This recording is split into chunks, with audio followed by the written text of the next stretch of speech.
The laminated ID card hit the polished granite floor of First National Bank's flagship branch in Chicago's Loop District with a sharp, piercing clatter, a sound that cut through the murmur of the crowded lobby like a blade through silk. The space was a cathedral of wealth. Towering glass walls reflected the jagged skyline of the city. Modern sculptures gleamed under crystal chandeliers, and sleek marble counters bore the weight of countless high-stakes transactions. The air carried the faint scent of espresso and leather, a testament to the elite clientele who moved through this temple of finance. James Harrington, a 42-year-old vice president, stood at the center of it all, his chestnut hair slicked back, his green eyes sharp with cold authority. His tailored charcoal suit, worth thousands, clung to his frame like a second skin, radiating privilege and power. With a casual, almost theatrical flick of his wrist, he had just tossed an elderly man's ID to the ground, as if it were a scrap of paper unworthy of his touch.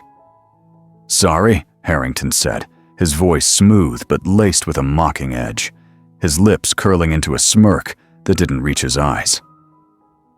"We have standards at First National, and this ID doesn't quite measure up." He adjusted his silk tie, his gaze locked on the older man with a mix of amusement and disdain, his posture relaxed, yet commanding. "Maybe try a credit union in Evanston, somewhere more suited to your situation." His words dripped with condescension, each syllable a deliberate jab, meant to assert his dominance in front of the lobby's onlookers. The elderly man, Samuel Carter, aged 68, stood with a quiet dignity that belied his worn navy jacket and scuffed leather shoes. His dark skin was etched with the lines of a life hard-lived, his silver hair catching the chandelier's light like a faint halo. His hands, calloused from decades of labor, moved with deliberate steadiness as he bent to retrieve his ID from the cold floor. When he straightened, his deep brown eyes met Harrington's with an unsettling calm, a stillness that seemed to pierce through the younger man's arrogance like a laser. The lobby, filled with sharply dressed clients in tailored suits and harried tellers, fell into a tense hush. A few onlookers shifted uncomfortably, their eyes darting between the two men, sensing the weight of the moment. The air grew thick with unspoken tension, the kind that lingers when power dynamics shift in ways no one can yet name. "I understand," Samuel said, his voice low and warm, a stark contrast to Harrington's icy tone. "I came to inquire about a corporate account, but it seems this isn't the right time." His words carried no trace of anger, only a serene certainty that made Harrington's smirk falter for a fleeting second. That calm, like the quiet before a storm, hung heavy in the room, drawing the attention of a nearby client who paused mid-conversation, her coffee cup frozen in her hand. Harrington rolled his eyes, turning to his assistant, Emily Watson, a 26-year-old with wide, uneasy blue eyes, who stood frozen behind the counter, her hands clutching a stack of papers. "Same old story," he muttered, just loud enough for Samuel to hear, his voice dripping with disdain. "They think they can walk into First National and demand a seat at the table without knowing how things work." To Harrington, this was just another day of asserting his dominance in the meticulously curated world of high finance. He was the gatekeeper, the arbiter of who belonged in this exclusive space, and Samuel, in his faded jacket and worn shoes, clearly did not. In Harrington's mind, this was a simple matter of maintaining order, of reminding those beneath him of their place in the hierarchy of wealth and power. But Samuel Carter was an ordinary man. Beneath his unassuming appearance, faded jacket, a simple canvas bag slung over his shoulder, and shoes worn thin by years of walking, lay a lifetime of triumphs. A former green tech entrepreneur, Samuel had built and sold 3 startups in Silicon Valley during the renewable energy boom of the 1990s, amassing a fortune estimated at $150 million, and a network that spanned global markets. His weathered hands told stories of late nights designing wind turbines in cramped garages, of fierce boardroom battles with venture capitalists who underestimated him, and of quiet moments mentoring young innovators in community centers. Now, a strategic consultant for Apex Innovations, a leading firm in sustainable technology, he wielded influence not through flash or bravado, but through wisdom and precision. His calm demeanor wasn't weakness. It was the confidence of a man who had faced countless challenges, personal and professional, and emerged stronger, his integrity intact. Samuel's journey had been anything but easy. Born in a working-class neighborhood in Detroit, he'd grown up in the shadow of the auto industry's decline, his parents working grueling shifts to keep food on the table. As a young black man in the 1970s, he'd faced skepticism and prejudice at every turn. Professors who doubted his intellect, employers who overlooked his potential, and investors who dismissed his ideas with a condescending smile. Yet, he'd persevered, earning an engineering degree through scholarships and night jobs, coding his first software in a rented basement with a second-hand computer. His first startup, a small solar panel company, had nearly collapsed under the weight of skeptical investors. But Samuel's relentless drive turned it into a $50 million acquisition. Each success was hard-won, each failure a lesson in resilience. Now, at 68, he carried himself with the quiet authority of a man who had transcended adversity, his silver-flecked hair and strong hands a testament to decades of relentless effort. Emily, watching from behind the counter, felt a pang of unease at Harrington's cruelty. She'd grown up in a small Illinois town where her parents taught her to treat everyone with respect, regardless of appearance. A recent graduate of Northwestern's finance program, she'd joined First National with dreams of making a difference, but the bank's cutthroat culture was wearing her down. Harrington's casual disdain for Samuel clashed with her values, and she felt powerless, trapped by her junior position. "Sir, what specifically brought you here today?" she asked softly, her voice trembling as she tried to inject civility into the charged moment. "I was hoping to discuss a corporate account for a client," Samuel replied, his tone even, his eyes steady. "I was told First National specializes in large-scale partnerships." Harrington let out a sharp, mocking laugh that echoed through the lobby, drawing a few raised eyebrows. "Large-scale partnerships? You?" His eyes scanned Samuel's attire with exaggerated scrutiny, lingering on the frayed cuffs of his jacket and the scuffed tips of his shoes. "We deal with serious players, global corporations, billion-dollar portfolios. Frankly, Mr. Carter, you're out of your league." He leaned forward, relishing the chance to assert his superiority, his voice a blade of condescension. "We're talking about multi-million-dollar contracts, international investments, complex financial instruments. You don't fit the profile." Harrington's words were a performance, meant to impress the onlookers and reinforce his status as a titan of finance. Born into a wealthy Chicago family, he'd glided through elite schools, Choate, then Wharton, landing at First National through family connections. His rise to vice president was swift, fueled by charm, ambition, and a knack for navigating the old boys' network. But beneath the polished exterior lay a deep-seated belief in his own superiority, a worldview shaped by privilege and reinforced by years of unchallenged success. His father, a retired banker, had drilled into him the importance of maintaining standards, a mantra that Harrington interpreted as a license to dismiss anyone who didn't fit his narrow vision of success. To him, Samuel was just another obstacle to be swept aside, a nobody who didn't belong in his world. Samuel remained composed, his faint smile unreadable, like a chess master watching an opponent make a fatal move. I see. Partnerships do require alignment of values. He paused, his gaze locking with Harrington's, his eyes holding a depth that seemed to see through the younger man's facade. Thank you for clarifying yours.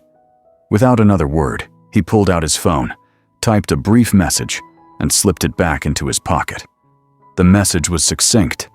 Apex Innovations, urgent board meeting with First National. Review ethical alignment before $4 billion merger. Request James Harrington's presence. As Samuel stepped through the revolving glass doors onto the bustling streets of Chicago's Loop, the skyscrapers towering above him and the distant hum of Lakeshore Drive filling the air, he showed no sign of defeat. The autumn wind tugged at his jacket as he walked past street vendors, selling hot dogs and commuters rushing to catch the L train. His face was serene, his mind sharp, his steps steady. Harrington, oblivious, returned to schmoozing a client in a pinstripe suit, his charm dialed up to maximum, his laughter ringing out as he recounted the incident to a colleague over the phone. You should have seen this guy. Thought he could just walk in here like he owned the place, he said, chuckling. To him, Samuel was already forgotten, a minor annoyance in his carefully curated world of power and privilege. The lunch hour found Harrington at a sleek restaurant on the magnificent Mile, its floor-to-ceiling windows offering views of Lake Michigan's shimmering waters. He sat with colleagues, sipping a martini, the ice clinking softly in the glass, as he bragged about his decisive handling of the morning's encounter. The look on his face when I dropped his ID, priceless, he said, leaning back in his chair, his voice brimming with self-satisfaction. Some people need to be reminded where they stand. His colleagues laughed, their voices blending with the clatter of cutlery. But Emily, seated at the end of the table, stared at her untouched salad, her stomach churning. She wanted to speak, to call out the cruelty, but the weight of Harrington's authority silenced her. She glanced out the window, watching tourists and business people weave through the bustling street, and wondered if she'd made a mistake joining First National. Meanwhile, Samuel was in a sleek conference room at Apex Innovations headquarters, a modern glass tower overlooking the Chicago River. The room was filled with executives, their laptops open, their faces serious, the air humming with the quiet intensity of high-stakes decision-making. Laura Bennett, Apex's CEO, a woman in her 50s with a sharp mind and a reputation for integrity, greeted Samuel with a warm handshake, her eyes reflecting deep respect. She'd built Apex into a global leader in renewable energy, and she valued Samuel's wisdom, his knack for spotting risks others missed, and his quiet authority. Samuel didn't mention the personal slight at First National. Instead, he delivered a meticulous analysis of the bank's corporate culture, his voice steady and precise, his words carrying the weight of decades of experience. First National's leadership has a problem, Samuel began, sliding a folder across the polished mahogany table, its surface reflecting the city's skyline. Their vice president, James Harrington, dismissed a potential client based solely on appearance, throwing their ID to the floor in a public display of contempt. This isn't an isolated incident. It's a symptom of a deeper cultural flaw. A bank that disrespects a client based on how they look is a liability in a partnership worth $4 billion. Laura leaned forward, her sharp eyes narrowing, her fingers tapping lightly on the table. You're saying their culture could jeopardize our reputation? She asked, her tone serious, her mind already calculating the risks to Apex's brand, built on sustainability and inclusivity. Exactly, Samuel replied, his voice calm but firm, his hands resting calmly on the table. A merger of this scale requires trust, not just numbers. Harrington's behavior reflects a systemic issue that could erode stakeholder confidence. I've seen it before. Arrogance at the top poisons partnerships, undermines innovation, and invites scrutiny. A bank that prioritizes ego over ethics cannot be trusted with our vision." Laura listened intently, her mind racing. She admired Samuel's ability to cut through noise to the core of a problem, a skill honed over decades of navigating the volatile tech industry. "What do you recommend?" she asked, leaning back in her chair, her gaze fixed on him. "An ethical alignment clause in the merger contract," Samuel said, his tone measured but resolute. "It would mandate a cultural audit of First National's leadership and give us the power to terminate the deal if they fail to meet our standards. Respect isn't negotiable, not for a company like Apex, whose mission is built on integrity and inclusivity." Laura nodded, her expression resolute. "Agreed. Let's draft the clause and request a board meeting with First National. I want Harrington there. He needs to answer for this." 5 days later, Harrington received a cryptic email that sent a chill down his spine. The $100 million deal he'd been finalizing with a renewable energy conglomerate was abruptly canceled, citing strategic misalignment. Furious, he stormed into the office of First National's CEO, Richard Grayson, a gray-haired executive with a reputation for pragmatism, demanding answers.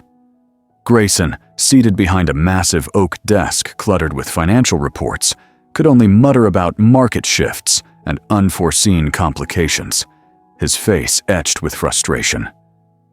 Harrington paced the room, his polished shoes clicking on the hardwood floor, his mind racing. He'd spent months on that deal, whining and dining clients, crafting presentations late into the night. How could it vanish without explanation? His heart pounded, a sense of unease creeping in, though he couldn't yet name its source. Harrington had no idea that Samuel's quiet influence was at work, planting seeds of doubt about First National's culture among key players in the financial world. Samuel's network, built over 4 decades, was a web of trust and integrity, spanning Silicon Valley, Wall Street, and beyond. Without naming Harrington, he had shared insights with Apex's board, prompting them to scrutinize First National's practices. He'd contacted trusted allies, CEOs of renewable energy firms, policymakers in Washington, and investors in New York, sharing subtle warnings about First National's elitism. Word spread quietly through Chicago's financial circles, carried by whispers at cocktail parties and discreet emails. Apex Innovations was prioritizing partners with strong ethical standards. Other firms, sensing risk, began distancing themselves from First National, their hesitancy like ripples in a pond. The $4 billion merger, once a sure thing, was now on shaky ground, and the industry could feel the tremors. Samuel's masterstroke was the ethical alignment clause, a silent weapon embedded in the merger contract. Drafted by Apex's legal team, it required First National to undergo a comprehensive cultural audit with a focus on diversity, inclusion, and respect. Failure to comply would allow Apex to terminate the deal without penalty, a clause that gave Apex unprecedented leverage. Samuel knew true change required more than punishment. It demanded transformation. He wasn't seeking revenge. He was engineering a reckoning that would reshape First National from the inside out, forcing the bank to confront its flaws or face irrelevance. The night before the critical board meeting, Samuel worked late with Apex's legal team in a high-rise office bathed in the glow of Chicago's skyline, the city's lights twinkling like stars against the dark waters of Lake Michigan. They reviewed evidence against Harrington, LinkedIn posts praising elite client standards, internal emails dismissing diverse clients as high risk, and a recorded voicemail where he mocked a potential partner's background, his voice dripping with scorn. The evidence was meticulously organized, each piece a brick in the case against First National's culture. "This isn't just one man," Samuel told the team, his voice calm but firm, his eyes scanning the documents spread across the table. "It's a system that enables him. We need to expose it." The lead lawyer, Claire Thompson, a seasoned professional with a reputation for precision, flipped through the evidence, her eyes widening. "This is airtight," she said, holding up a printout of Harrington's LinkedIn activity, subtle but damning posts about maintaining quality and filtering out unsuitable clients, laced with coded prejudice. "How did you get this?" "When you've been building companies since you were 25, Samuel said, a faint smile playing on his lips, his eyes glinting with quiet confidence. "You learn that information is power. Harrington isn't just arrogant, he's careless. Every post, every email, every comment, he's left a digital trail of his biases." Claire shook her head, a mix of admiration and disbelief in her expression. "This could end him." "If this gets out, it won't," Samuel interrupted, his voice steady.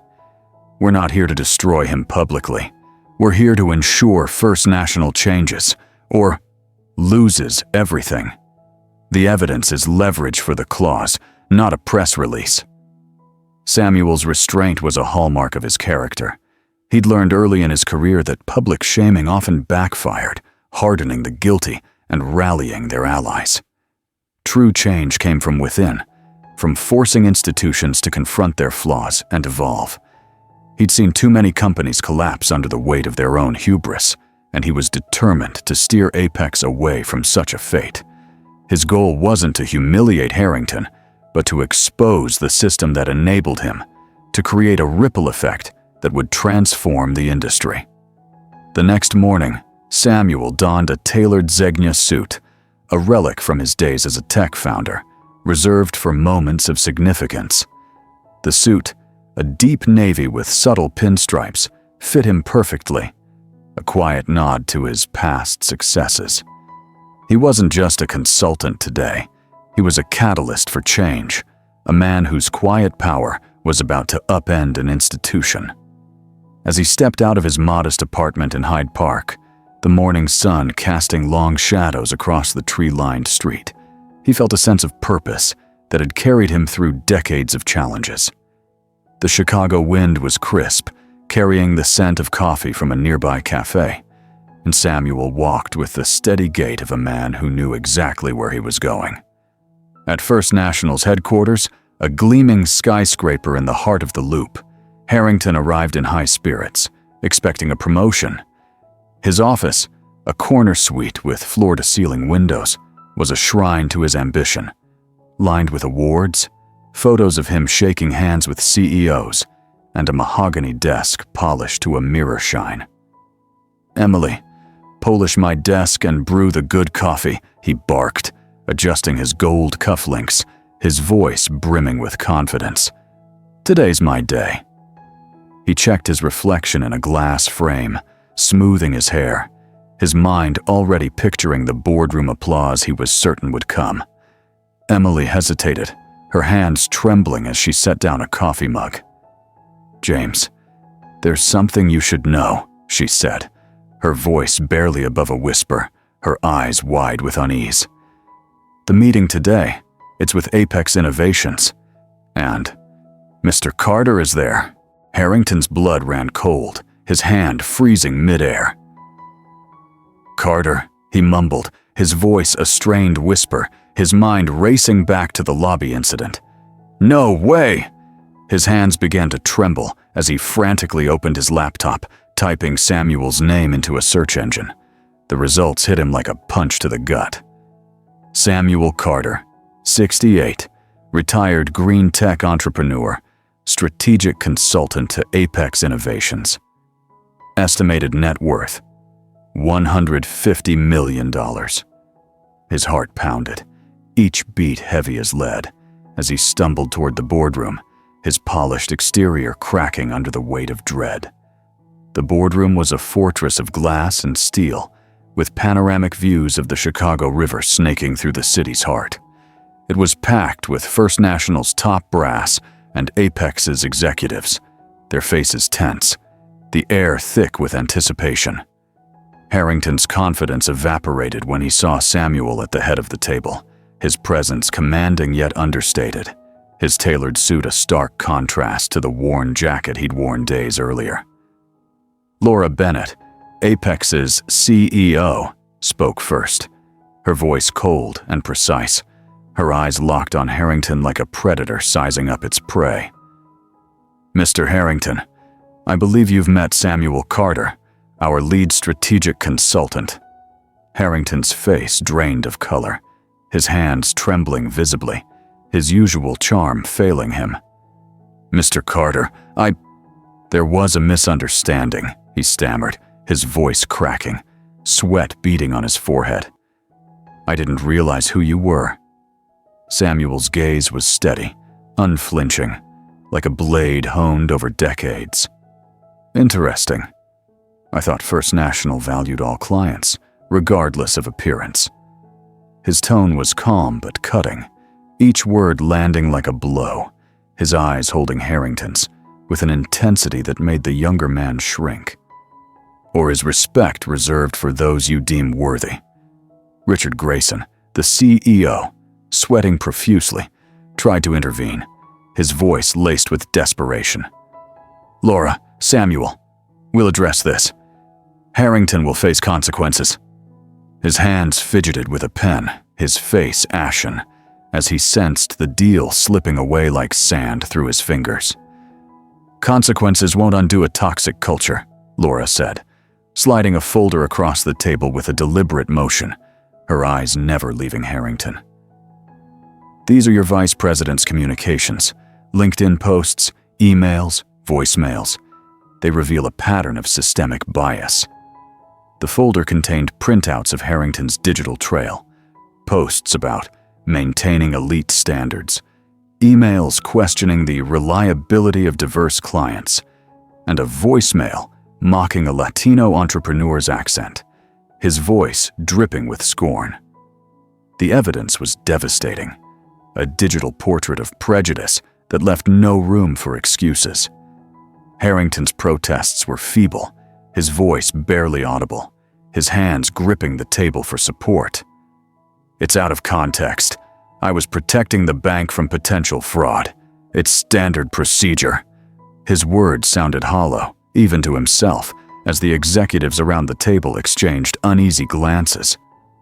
"Protecting it from what?" Samuel asked, his voice like steel, his eyes piercing through Harrington's defenses. "From people like me? Yesterday, I was just a client you humiliated. Today, I'm the reason your $4 billion deal is off the table." His words were measured, but they carried the force of truth, each syllable resonating with the executives around the table. The room fell silent, the weight of his words crushing. Grayson looked like he'd been struck, his face devoid of color, his hands trembling. "Laura, we can fix this," he pleaded, his voice breaking. "Harrington will be disciplined, I promise."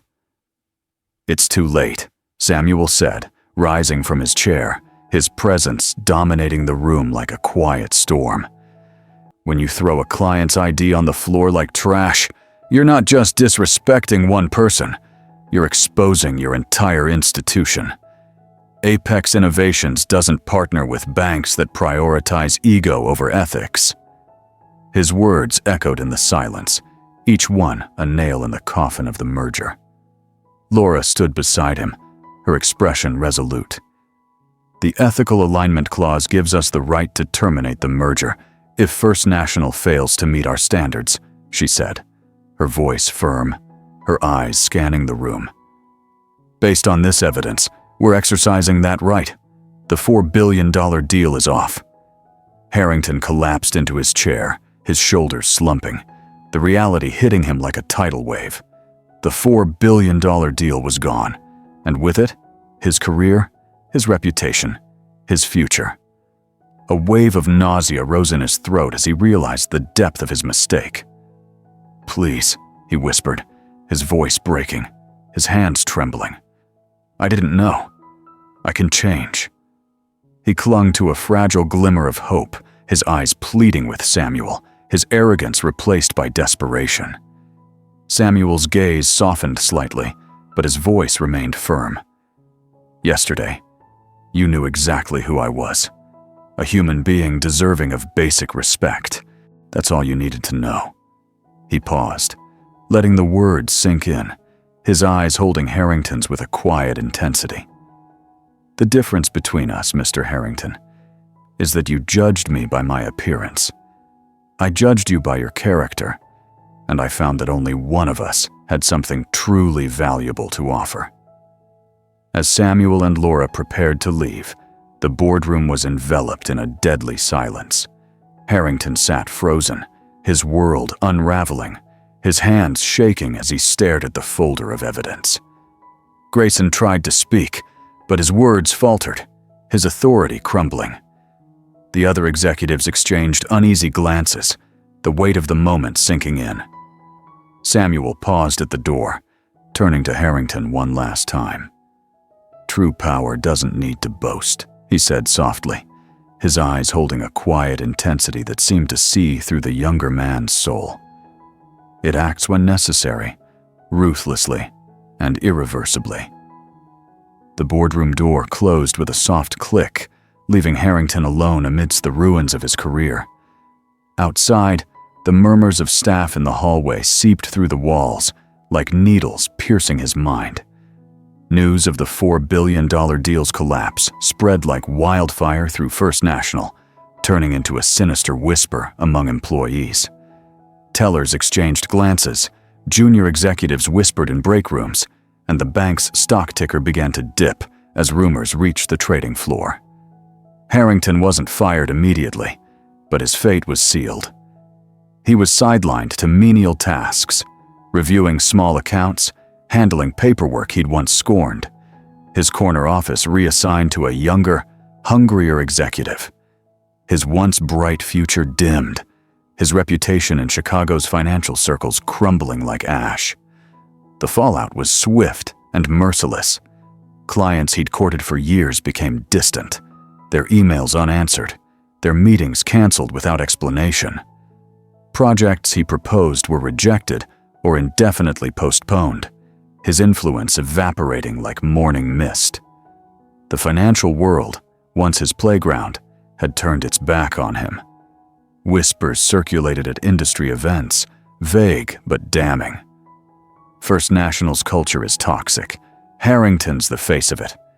Potential partners, wary of Apex's rigorous ethical standards, pulled away, their hesitancy fueled by the quiet influence of Samuel's network.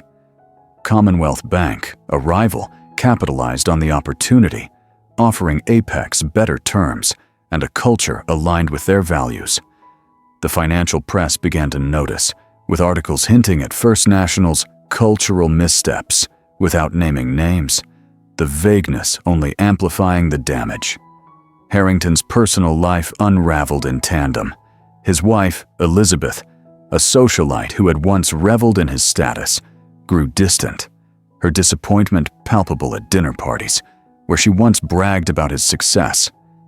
Their Lincoln Park condo, a sleek penthouse with views of Lake Michigan, felt suffocating, its walls closing in as credit card debts piled up. Harrington's lavish lifestyle, weekend trips to Napa, dinners at Michelin-starred restaurants, bespoke suits, became unsustainable without his bonuses. His friends in finance drifted away, their conversations about markets and mergers replaced by awkward silences. He tried to maintain his facade, posting on LinkedIn about new opportunities and strategic pivots, but the likes dwindled and the comments were sparse. His posts, once brimming with confidence, now felt like cries into the void. Harrington's colleagues, once his allies, began to avoid him. At the bank, whispers followed him down the hallways. He's the one who lost the Apex deal. And junior staff, who once sought his approval, now looked at him with pity or disdain. His assistant, Emily, requested a transfer to another department, unable to reconcile her values with his actions. She'd heard the rumors, seen the evidence, and couldn't unsee the man who'd humiliated Samuel Carter. Harrington felt the isolation like a physical weight, his confidence eroding with each passing day. He began to lose sleep, his nights haunted by the image of that ID card hitting the floor, Samuel's calm gaze burning into his memory. One evening, Harrington sat alone in his office, the city's lights twinkling outside his window, and stared at his computer screen. The bank's financial reports painted a grim picture. First National was losing market share, its client-filtering policies now openly criticized as elitist and outdated. The standards Harrington had once championed were now shackles binding the bank's future. He scrolled through his old LinkedIn posts, the words that once filled him with pride, maintaining excellence, filtering out the unfit, now seeming hollow, shameful. A vague sense of guilt crept in, a slow, dawning realization of his mistakes. For the first time, he wondered if he'd misjudged not just Samuel, but himself. Had his father's mantra of standards been a lie, a justification for prejudice? The thought gnawed at him, a seed of doubt sprouting in the cracks of his once unshakable confidence. Months later, First National underwent a sweeping cultural overhaul, spurred by the Apex deal's collapse. The board, shaken by the loss, brought in new leadership to rebuild trust. Training programs on respect and ethics became mandatory. Client-filtering policies were abolished, and diversity initiatives were rolled out across the bank. The changes were painful but necessary, and the bank began to recover, its stock stabilizing as new clients trickled in. But the scar of the $4 billion loss remained, a cautionary tale whispered in boardrooms across Chicago and beyond. Harrington, however, was left behind, his role reduced to a shadow of its former glory. Unable to cope with the isolation and failure, he resigned from First National, his letter of resignation a single paragraph, typed with trembling hands. Harrington opened a small antique store in Oak Park, a quiet suburb west of Chicago, a far cry from the gleaming skyscrapers of the Loop. The store's dusty shelves held vintage clocks, faded paintings, and brass trinkets, a world apart from the fast-paced finance industry. His life was simpler, humbler, but haunted by regret. He'd see Apex's success in the news, articles about their groundbreaking wind energy projects, their commitment to ethical partnerships, and each story was a knife to his heart, a reminder of the opportunity he'd squandered. His once vibrant social life withered. Elizabeth moved out, citing irreconcilable differences, and his former colleagues stopped returning his calls. The financial world had moved on, leaving him in its wake. Harrington's days in the shop were long and solitary, the quiet broken only by the occasional customer.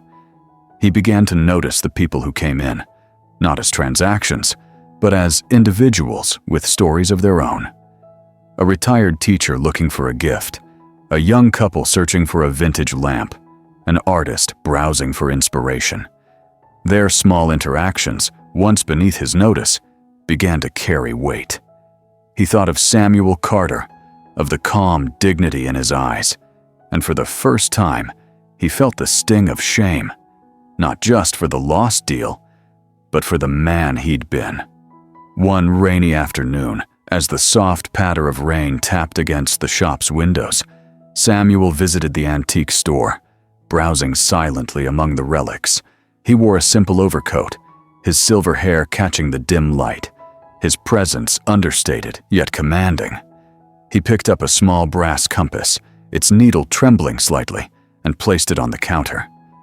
Harrington, thinner and quieter now, his face lined with the weight of his fall, rang it up, his hands shaking from months of stress. Samuel looked him in the eye and said softly, "Sometimes, finding your way means letting go of what weighs you down." Harrington froze, the words cutting deeper than he could explain. He didn't recognize Samuel, but the message lingered, stirring a faint hope of redemption. Something in those words, in the calm certainty of the stranger's voice, made him question the man he'd become. He stood there, the compass in his hand, as Samuel walked out into the rain, disappearing into the gray streets of Oak Park. The words echoed in Harrington's mind, a quiet challenge to rebuild not just his life, but his character. Months later, at a Wall Street Journal conference in Chicago, Laura Bennett spoke of Apex's meteoric rise, her voice resonant as she addressed a sea of suits and power players. She credited a visionary consultant who taught them that respect is the cornerstone of progress. One man's wisdom turned a moment of disrespect into an industry-wide wake-up call, she said, her eyes scanning the audience. We learned that true power lies not in wealth or status, but in integrity. The crowd erupted in applause, unaware of the quiet man in the back of the room, his eyes fixed on the horizon, his work done in silence. Harrington, now a shadow of his former self, sat in his shop, the dim lights casting long shadows across the antiques. The arrogance was gone, replaced by a quiet contemplation of what he'd lost and what he might still learn. The ID card incident replayed in his mind, not as a moment of power, but as the costliest mistake of his life. He began to see his customers differently, not as transactions, but as people, each with their own stories, their own worth. It was a lesson learned too late, but one that reshaped him in ways he never expected. Years passed, and First National slowly regained its footing, its new leadership embracing diversity and transparency. The scar of the Apex deal remained, a cautionary tale whispered in boardrooms and business schools. Samuel Carter, still a silent force at Apex, continued to guide the company toward partnerships built on trust. He never spoke of the incident at First National, but its impact rippled through the industry, a testament to the power of quiet resolve. His network grew, his influence shaping a new generation of leaders who valued respect above all. Harrington's antique store became a refuge, a place where he could rebuild, piece by piece. He no longer craved the spotlight, the corner office, or the adulation of colleagues. Instead, he found a strange peace in the simplicity of his new life, though it was tinged with loneliness. One evening, as he closed the shop, he found the brass compass Samuel had bought, left behind on a shelf. He held it, its needle pointing north, and for the first time in years, he smiled. A small, genuine smile, born of understanding rather than pride. The financial world had moved on, but the lesson lingered. Samuel's calm dignity, his refusal to bow to humiliation, had not just cost Harrington a deal. It had changed an industry. It was a reminder that true power doesn't shout or boast. It acts, quietly and relentlessly, reshaping the world, one act of justice at a time.